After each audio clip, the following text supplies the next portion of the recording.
Assalamualaikum warahmatullahi wabarakatuh.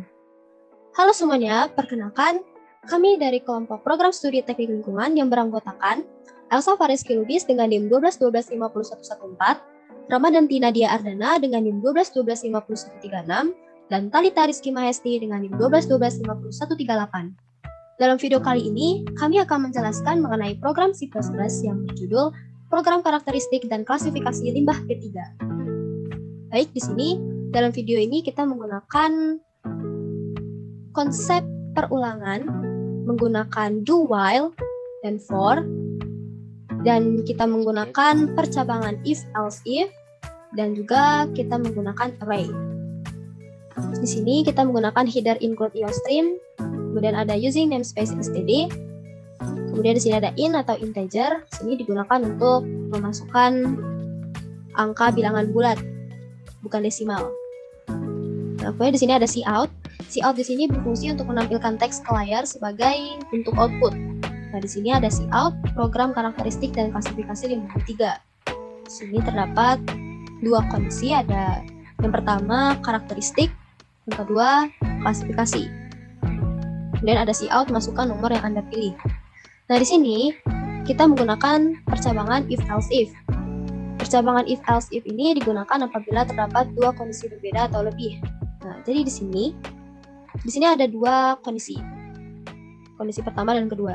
Jika kita memasukkan nomor 1 di sini, maka yang akan muncul ini, karakteristik limbah B3. Ini di sini, if n sama dengan 1. Ini, kalau kita pilih 1 ini. Tapi, jika kita memasukkan angka 2, yaitu klasifikasi, nanti akan muncul seperti ini. Oke, di sini kita menggunakan float. Float ini untuk memasukkan angka desimal. Jadi ini float ini kebalikan dari integer ya. Dan di sini kita menggunakan array. Jadi di sini bagian ini, jika kita memasukkan sebuah angka, maka nanti akan muncul data sesuai dengan angka yang kita masukkan di sini. Dengan perulangan for.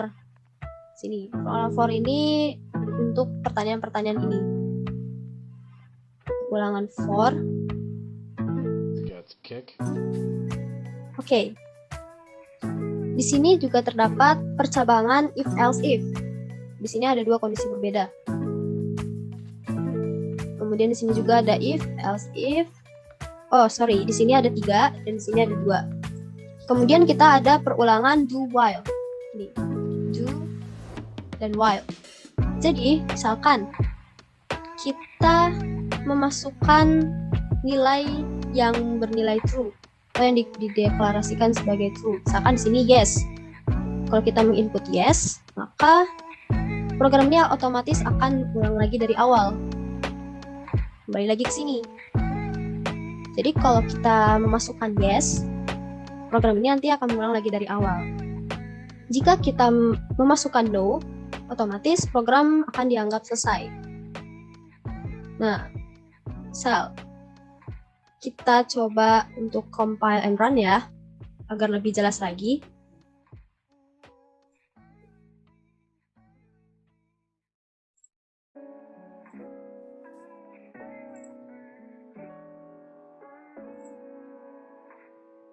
Oke, di sini.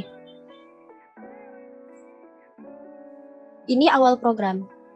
Nah, jika kita memasukkan angka 1 di sini, nah, otomatis akan muncul seperti ini. Mengenai karakteristik limbah B3 dengan ada 9 data di sini. Kalau kita pilih angka 1. Nah, ini dari percabangan if else if tadi. Nah, di sini ada cout kembali ke beranda, yes or no. Nah, di sini ini perulangan do while tadi.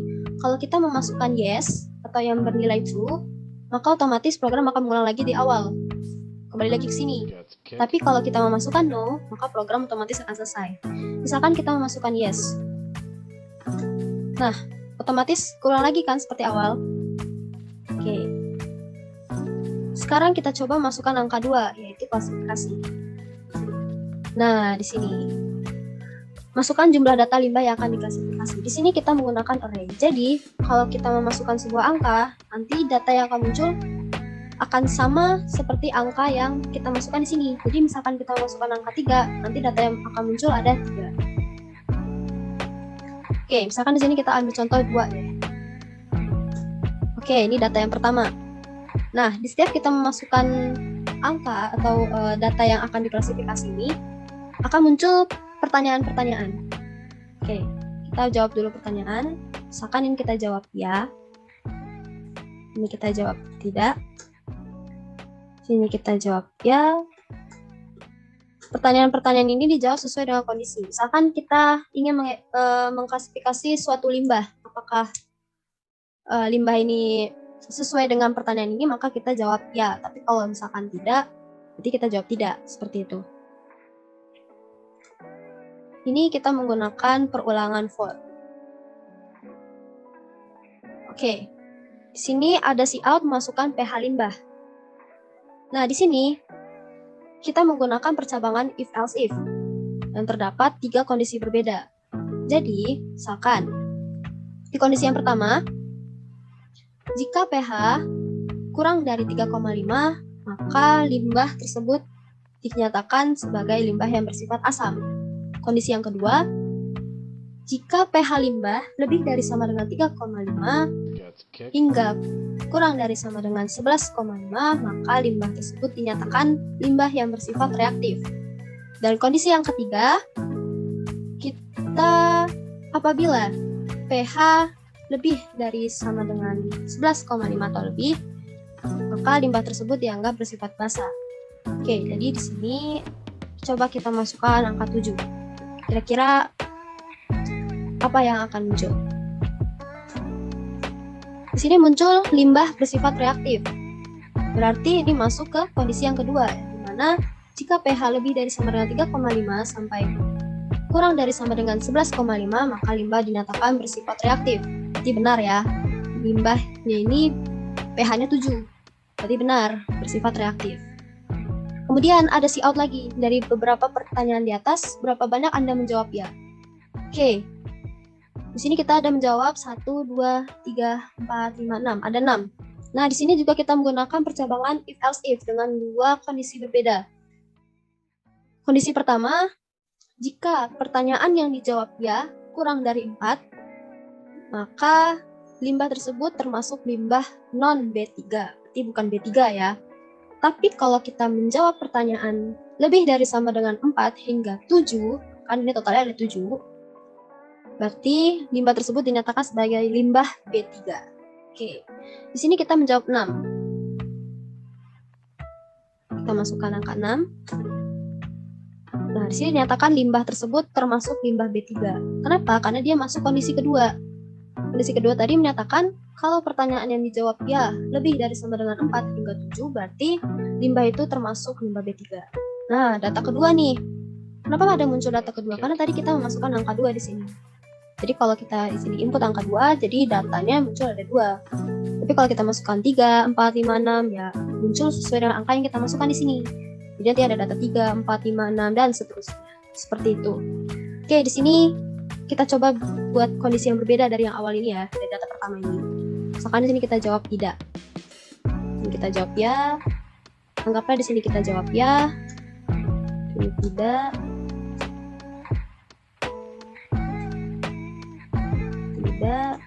Nah, masukkan pH limbah. Di sini kita coba masukkan angka 13.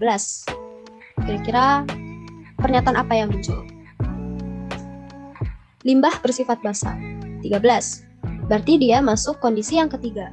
Kondisi yang ketiga tadi menyatakan jika pH lebih dari 11,5, maka limbah tersebut termasuk yang bersifat basa. Benar ya, 13. 13 kan lebih dari 11,5. Berarti bersifat basa.